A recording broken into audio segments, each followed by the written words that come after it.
once again and welcome. My name is Rudy Page and I'm really pleased under our community wellness dialogues, we're focusing on Htlv-1 and this is about awareness, improving community understanding and also the call to action. What is it? And we're going to hear what the call to action is from our guests over the next few minutes. So good day all. I hope you're all well. Real well. I'm well. Hi there. Great. I'm going to start with Adine Adonis, clinical specialist. Adine, good to see you once again. And it's really good to have this dialogue. And just to what we're going to do today is just to give people that overview about the condition. Because in the UK, more than 22,000 people are infected with the virus Htlv-1. The majority of these people come from areas such as Africa, the Caribbean, what we now know as the Windrush generations living and their descendants within the UK, South America, and particularly Brazil. So we're really pleased that you've been able to join us with your Htlv Warriors. So could you just tell us a bit about yourself and the program that you're involved in, please? Good afternoon, everybody. As Rudy said, my name's Adine Adonis. I'm a physiotherapist in neurology by background, and I've worked at the National Centre for Human Retrovirology in London for more than 12 to 15 years. Looking after, managing and helping people living with Htlv-1.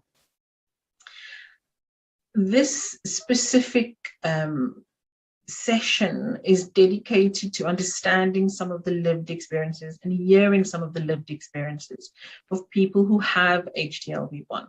In 2021, we were successful in obtaining some National Institute for Health Research funding to look and hold some workshops that identified and looked at the lived experiences of people living with Htlv-1 and look at what their research priorities are. What we all understand and all know now is that we've only scratched the surface. We've only done the tip of the iceberg. And importantly, the symptoms, the management, the psychological well-being of people living with Htlv-1 is totally underrepresented, under-researched, and not really spoken about. And people living with Htlv-1 are tired of it, and they want to bring Htlv-1 in terms of awareness, understanding, and the call to action to the foreground. So in these workshops, people living with Htlv-1 told us that the simple is complex. It's not as simple as just being able to get up in the morning and get yourself dressed. You have to really think about, what am I doing today and how am I going to do it?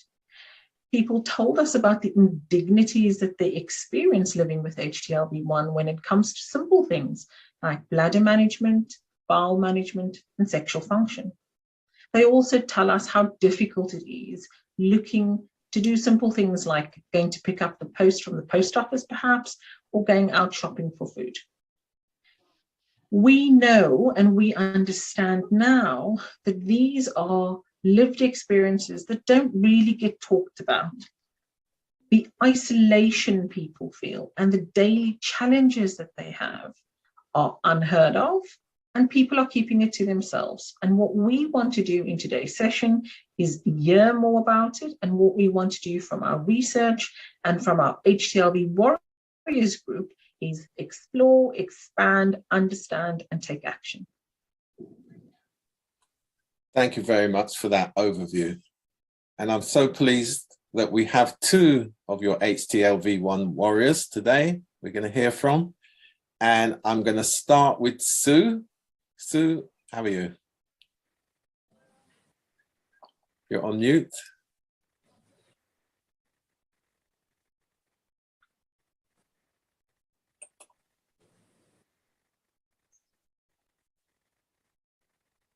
Let me come back. Hi, Sue. You're there. Great. I'm there. Right. So, Sue. Yes. Sorry. What did it take for you to get diagnosed? Well, my experience, I didn't really have any symptoms of HTLV-1, and I worked in an office teaching, and every now and again the blood van came round to the office and we'd trot down, get our blood taken, trot back up and continue work. You know, just ordinary blood donating.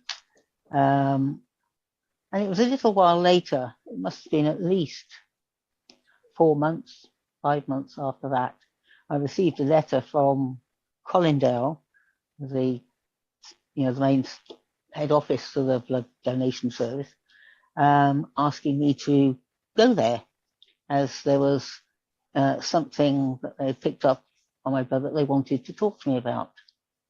So I went up to Colindale, and they told me that I had this HTLV-1. I didn't know. What's that? I didn't know anything about it. And they just gave me a sheet of paper and said that there was a department at St Mary's that was based at that time in a clinical trial centre that was starting up help for people with HTLV-1, and whether or not I'd be interested in popping along there. And I said, sure, yeah, I'll pop along, because obviously I'd want to find out more about it. So that was about, must have been again about 3 or 4 months after the actual letter. So that was maybe 9 months after my blood test sample.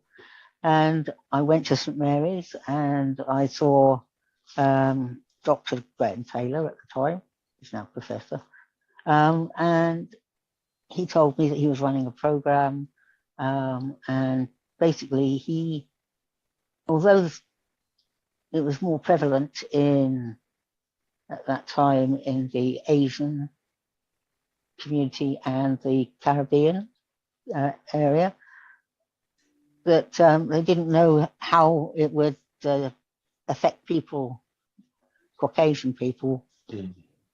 So they would like me to be a sample, so that they could then take, if they wanted any particular thing for a clinical trial, I would be on tap to just come along and they'd do it. And so really, I didn't have any symptoms at all until a couple of years later, I started to lose my legs. I'd leave them behind. I was walking and my body would carry on and my legs were down there. So needless to say, I would fall over. Yeah. Not that I'd had too many gins the night before. So, and then obviously the process started of further investigations. Okay, thanks for that. We'll come back to that in a bit more detail. Yeah.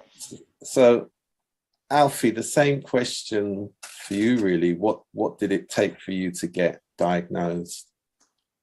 Well, it's going over 20 years that I've been going to hospital with physical problems, my legs particularly, and my GP didn't know what it was, couldn't figure out what was happening, sent me to Crystal Palace physiotherapy department. They checked me over, flicked my toes, and it was sort of flicking back in a strange way. So I went to physiotherapy for a while and tried to figure out what's happening, trying to get my legs stronger because of the weaknesses in my legs. And they wrote a letter back to my GP saying I need to be investigated because there was something strange happening they discovered with my legs. My GP then wrote to King's College Hospital and made an appointment for me to attend. This was over 20 years ago. And I've been attending since then, seeing the neurologist. He tested me, so yes, there is a problem. put me on medication, saying this should help. It didn't help very much. This continued every 6 months, and they made an appointment to go back to the hospital for checks. Changed the medication because what they gave me before didn't help. New ones didn't help. This was also for other medical conditions. And as I say, over 20 years, they gave me all these medications. Nothing seemed to make any difference.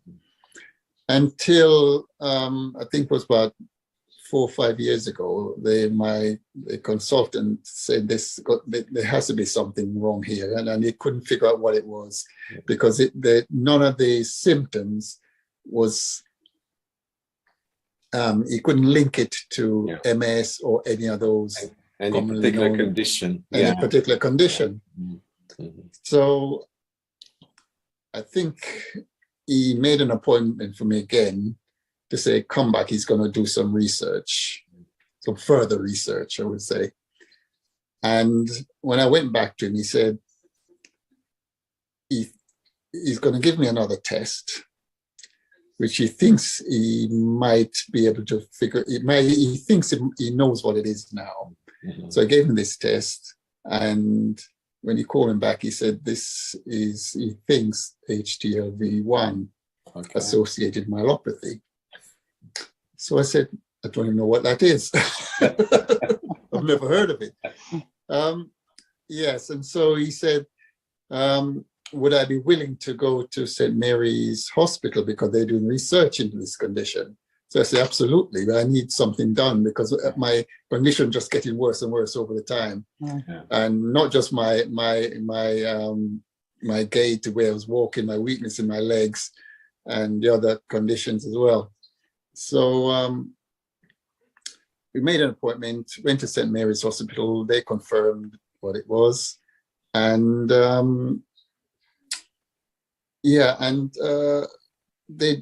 my condition continued. And St. Mary's made an appointment for me to see urologists and a few other specialists. And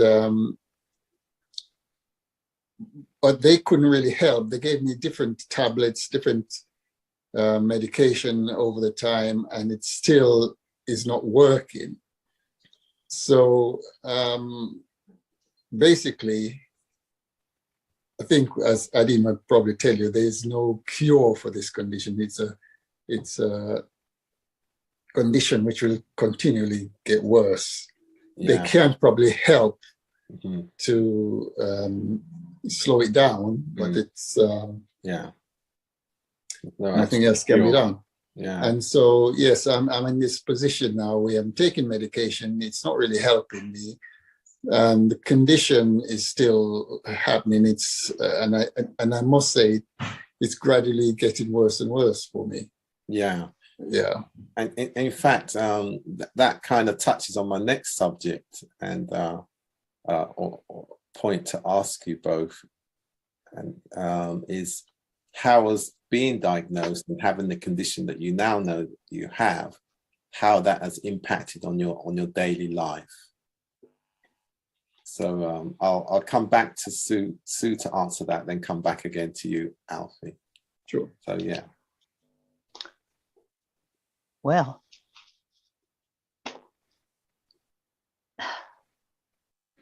it has affected my life in that I had to change job. Mm-hmm.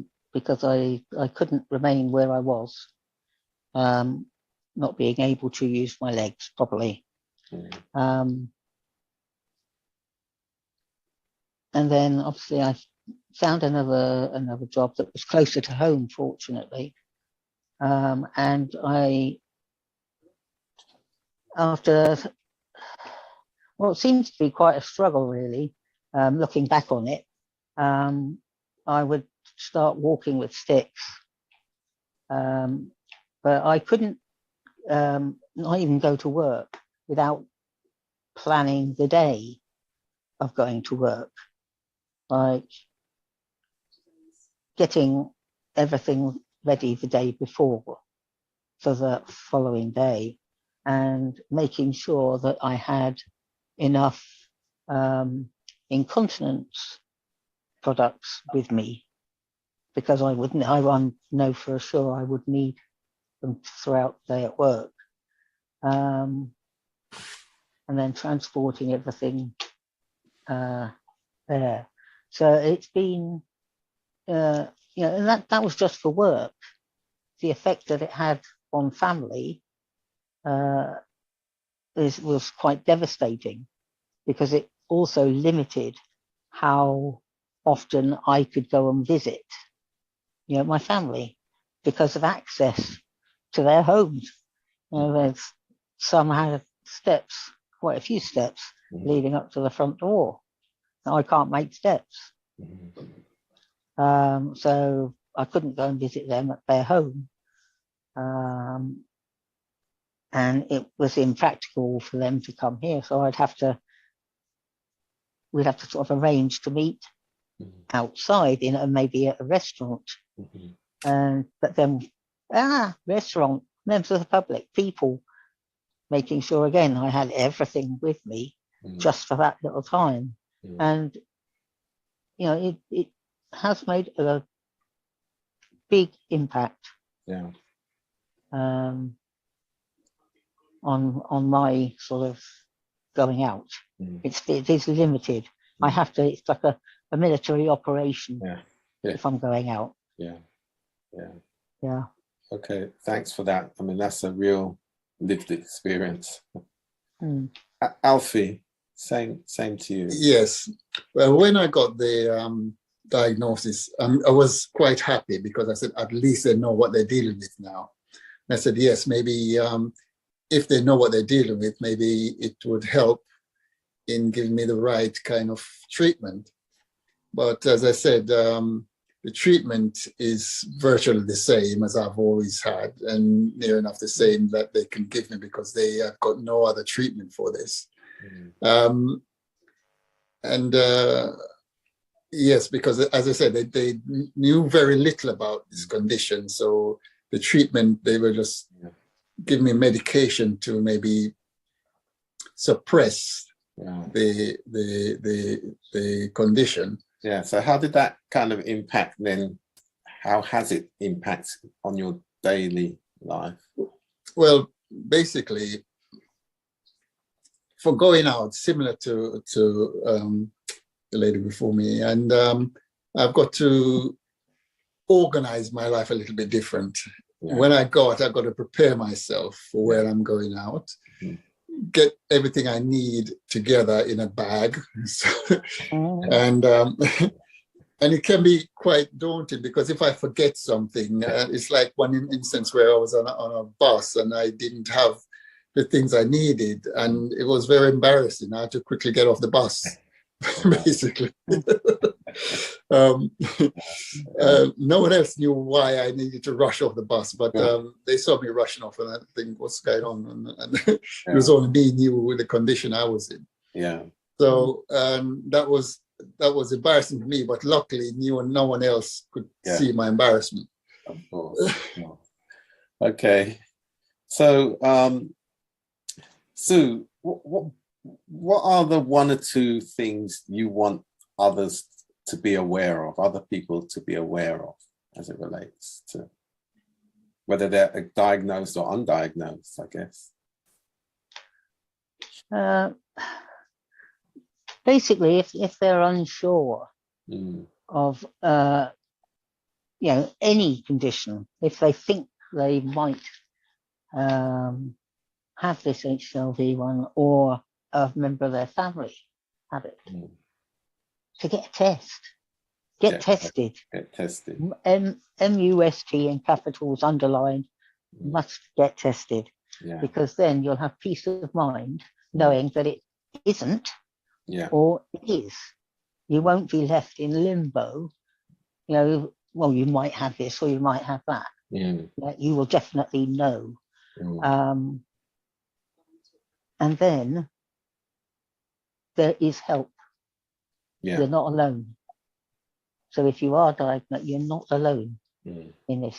There are people who can help you, speak to you, even us little warriors. We can help as well if we can. But yeah, get a test. Even if you've got like a lower back pain, it's not going away. Well, lower back pain, yes, a wide range of illnesses, diseases start with lower back pain. Oh, go and get a test. Yeah. Don't put up with the misery of the lower back pain, thinking, oh yes, it's just me getting old. No, but get tested for goodness sake, please, please, please. Great. Thanks for that. And Alfie, is there anything that you again feel, following on what Sue said, one or two things that people should know, whether they've been diagnosed or? Yes, because when a few people who've got some physical issues or the medical problems see me and notice the same kind of condition, they say to me, they come to me and ask me what it is. I explain to them and say maybe could be, if the doctors can't figure out what's going on with it, could be the same condition that I have. So maybe you should get tested. And so I would urge people, if they have any physical condition where their GP or can't understand what it is, they have got the weaknesses of it or the medical issues, and they can't understand what's going on with them, get checked, get tested, mention this to their GP, because many practitioners don't even know about this condition. And so that helped to educate them, tell them about people with the same condition, to go and get it checked, find out about it, and educate yourself basically on this, so that you can advise people. Okay, thanks for that. And you certainly, listening to both your stories, that the common theme of your legs definitely sort of came out in both your stories, That's a myelopathy. And when I went to my physio, they explained that with myelopathy, it will continually get worse. Nothing they can do about it at the present. Thanks for that, both of you, Sue and Alfie. And just before we close, Dean, if you could just give us a final summary. Thank you. You've heard about Sue and Alfie's experiences of having HTLV-1 and living with HTLV-1. And we know from our workshops that living with HTLV-1 and coming to terms with it is really, really difficult. People aren't expecting it. It's complicated, isn't it? Because it affects so many different parts of you as a person. It's isolating, and people notice that they change from the person they were to something that they couldn't identify with necessarily. Life for people living with HTLV-1, especially those with myelopathy, is a daily struggle. And it's a daily struggle because the simple has become complex.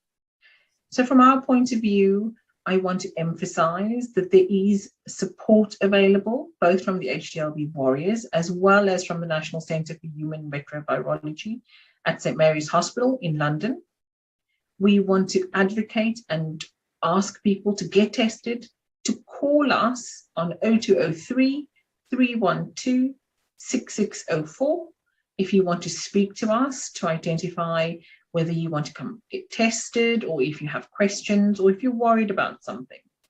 Alternatively, you can email us at imperial.htlv@nhs.net. We are here to support, we are here to help, and we'd love to speak to as many or see as many of you as we possibly can. In summary, I want to re-emphasize that people living with HTLV-1 feel very disconnected in terms of what's happening to their bodies, and disconnected from potentially family and friends who are trying to be helpful but don't really understand what they are going through. And they told us that traveling up to a specialist center was worth the effort and journey, and they appreciated the problem-solving approach that we actually had with them. So please do come and get tested. Do come to your appointments if you are someone who has HTLV-1 and has not come for a long time. There is support and there is help. Thank you very much for that. And thank you for all your participation, and goodbye. Thank you. Okay, bye-bye.